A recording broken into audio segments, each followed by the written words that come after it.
How's it going, guys? My name is Jimmy Champagne, and today I'm here with the new Child's... Oh my god, do you guys hear that? Do you hear that? That means there must be more Halloween news.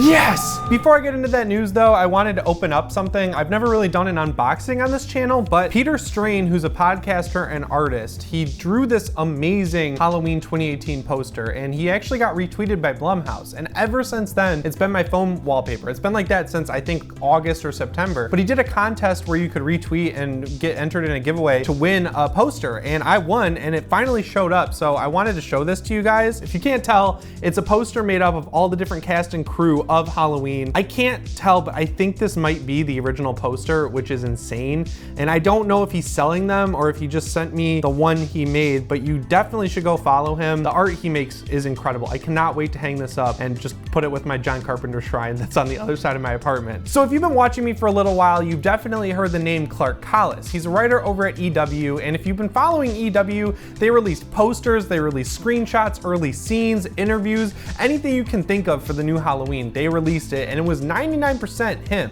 maybe even 100%. I think he wrote all of it. It's crazy. The guy just covered the movie for months. Since Halloween is out of theaters, it's coming out on digital soon and Blu-ray in January, I thought that the articles would stop, it would wind down and he'd move on to the next big thing, but he had to get out one last Halloween article. He had an interview with Jamie Lee Curtis, and he straight up asked her if she was coming back for a sequel that hasn't been announced yet, but I'm pretty sure is actually gonna happen. She said, "I have no idea at this point. Today, I have no idea. I would make an assumption that if David Gordon Green has a story to tell, that people involved with the movie would encourage him to tell it. I haven't been told whether or not he has a story to tell and whether or not he would include Laurie Strode in the telling. Really, time will tell. I know David is a busy guy. This was an extraordinary experience. David was a fantastic director, writer, but obviously this 2018 40th anniversary was Laurie's story. And obviously there are now other people's stories that would need to get told. But Laurie's story was told beautifully this year, and I would have no way of knowing how they would incorporate her into the future. I've read over this a few times, and I've been trying to think of different angles to think about it, and really, I just don't think there's too much to read too far into here. It sounds like a very casual interview. It says it happened over the weekend, but it really does read like Collis called up Jamie Lee Curtis and said, "Hey, famous actor Jamie Lee Curtis, are you working on a sequel to the new Halloween? Oh, hi Clark, thanks for calling. I actually don't have anything to talk about related to a sequel that's unannounced to a movie that's less than 2 months old, but thanks for asking." She said she doesn't know if David Gordon Green has ideas for the sequel, but we all know he does because he's done interviews since the movie came out where he said he has ideas for how to bring characters back and how to continue the story,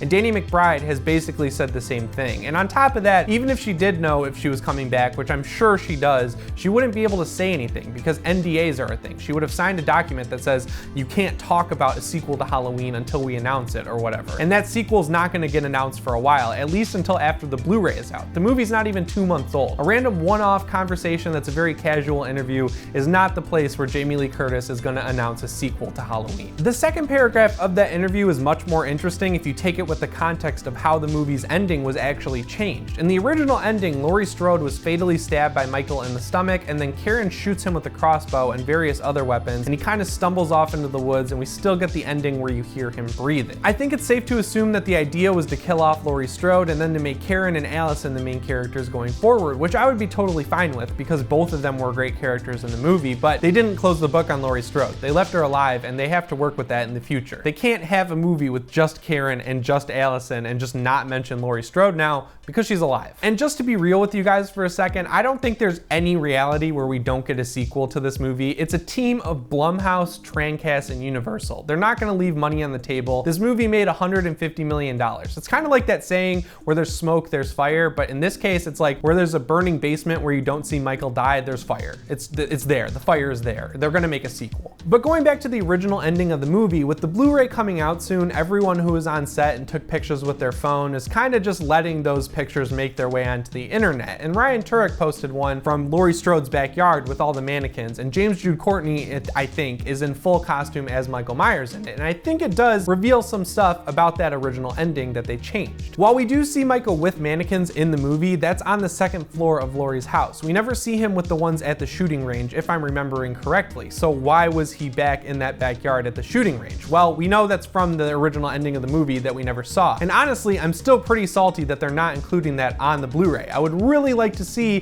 that original ending because we know they filmed it because they showed it to people. They have it, they should show us. The last thing I wanted to talk about is this picture James Jude Courtney released of his hand with the fingers blown off from when Laurie shoots him with the shotgun. The actual prosthetic on his hand is amazing. Like, the blood goes down his arm, and they really didn't need to make it that detailed because it happens in complete darkness and he's wearing all black and most of his arm is covered, but I love that they went through all that effort. And it just made me think it's gonna be tricky in the sequel to always have Michael only have 3 fingers if he does come back. And on top of that, it's gonna be sweet if they actually go as far as to make the mask fuse to him because he's in a fire. So if it fused to his skin and actually became his face sort of in a weird way, how cool would that be? I was just thinking about that. I don't know if they're gonna do it. I think that'd be cool though. And that's all the Halloween news I have for you guys this week. So I'm glad we're back in speculation mode. Things have kind of come full circle now that the movie is out. We're guessing where the sequel could go, and that's just really exciting to me. That's the most fun part about all this for me. And on top of that, I just posted a review of Leprechaun Returns, and the only reason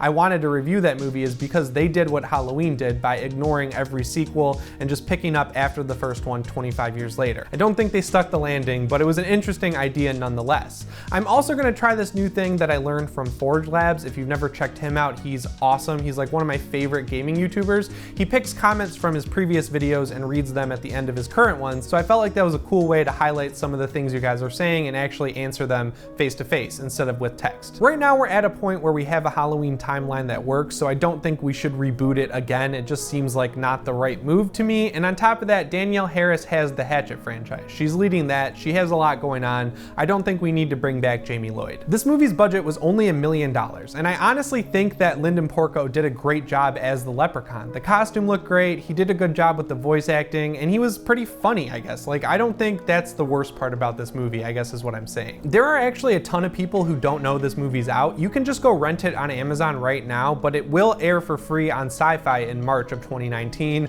and like I said in my review, I would wait to watch it until then. It's just not really worth renting right now if you ask me. This comment showed up a lot specifically on this video, and I went back and watched it, and I don't really think I'm saying doll weird. I'm from Michigan and I kind of have that weird Michigan Midwest accent, but is it like doll? Like, how am I saying it?